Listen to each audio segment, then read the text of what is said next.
আসসালামু আলাইকুম রহমতুল্লাহি ওবারাকাতুহু। আশা করি সকলে ভালো আছেন। আমি আপনাদের সাথে আছি হাফিজ বাহাউদ্দিন আলিফ। এখন আপনাদেরকে শিখিয়ে দিব কিভাবে খুব সহজেই ইমো অ্যাপ ইনস্টল করবেন আপনারা। তো ইনস্টল করতে হলে আপনার অবশ্যই ডাটা কানেকশন, নেট কানেকশন কিন্তু চালু রাখতে হবে। নেট কানেকশন, ডাটা কানেকশন চালু করার পরে এবার আপনি চলে যাবেন সরাসরি প্লে স্টোর।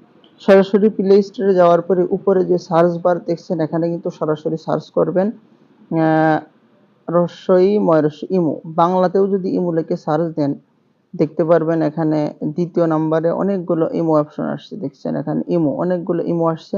যে ইমোটি ডাউনলোড করবেন তার উপর ক্লিক করবেন। দেখছেন এখানে সবুজ, এখানে ইনস্টল দেখাচ্ছে। এই ইনস্টলের উপর ক্লিক করলে দেখবেন যে ইনস্টল হয়ে যাবে, আস্তে আস্তে ইনস্টল হয়ে যাবে। যখন ডাউনলোড শেষ হবে তারপরেই কিন্তু আপনি শিওর হবেন যে দেখেন অলরেডি কিন্তু শুরু হয়ে গেছে, ডাউনলোড হওয়া শুরু হয়ে গেছে। 43 এমবির কিন্তু প্রয়োজন হবে।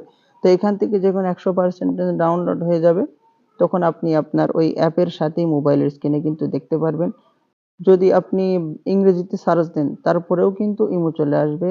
IMO ইমো, ইমো লিখে সার্চ দিলেই কিন্তু দেখবেন যে দ্বিতীয় নাম্বারে যে ইমো ইন্টারন্যাশনাল কলস চলে আসছে। এখানে দেখছেন, এর উপর ক্লিক করলে দেখবেন ইনস্টল দেখাবে। ইনস্টলের উপর ক্লিক করলেই 43 এমবি প্রয়োজন হবে আপনারা এই অ্যাপটি ডাউনলোড করতে। যদি আপনি ইংরেজিতে সার্চ দেন তারপরেও কিন্তু ইমো চলে আসবে।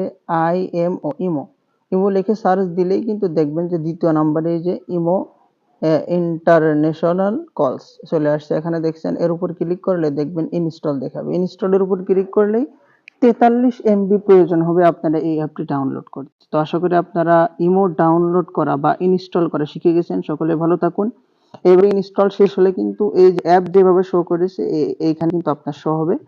তখন আপনি কিন্তু ওইখানে নাম্বার দিয়ে লগইন করে আপনি ইউজ করতে পারবেন। তো আশা করি সকলে বুঝেছেন। সকলে ভালো থাকুন। আসসালামু আলাইকুম রহমতুল্লাহ।